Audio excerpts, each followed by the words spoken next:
is. It's time for Meet a Scientist Monday, the time where we spend thinking about people that are doing science around the world, not just old dead white men from long, long ago. Today's scientist we're going to be talking about is Bathsheba Grossman. She's actually a geometric artist. And it might be in your mind like, wait a second, how could someone who's an artist, what would that have to do with science? Well, here's the story.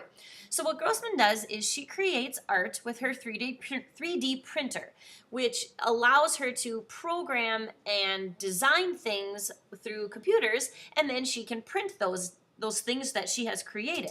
So she bases a lot of her sculptures on interesting facets of geometry and solutions to complex math problems. If you look over here, here's some of the cool things that she's made. So these are all different examples. This is not one she made. This is like something that's like out there in Toy World. But you can see these kind of like metal looking ones. These are all things that she has made. So the cool thing about this is that it's really combining math and computer science kind of stuff with art. So kind of like both sides of her brain.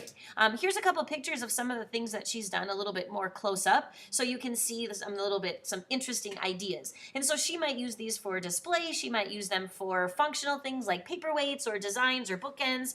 They might be used in different areas where they're trying to convey some sort of thing from deep sea, but now it's art represented. So like this one, so here is a biomorphic interpretation of a chick's ability to break out of a shell. So she has represented the way that shell breaks with this sort of like structure, that kind of idea. So kind of a neat way to mix science, math, and art. So kind of a cool thing to do. So if that's sort of a thing that you like computer stuff, you like art stuff, this might be something that might interest you. So to become a geometric artist, probably you're going to go to some sort of like engineering or computer science programs, maybe a bachelor's degree, probably something pretty specialized. It really depends on what school you go to, if they have this as a specific degree you can get, or if you go to a school and kind of create it yourself. The thing that's cool here is that you've got to have a pretty technical minded ability to be able to do this, but also a creative side.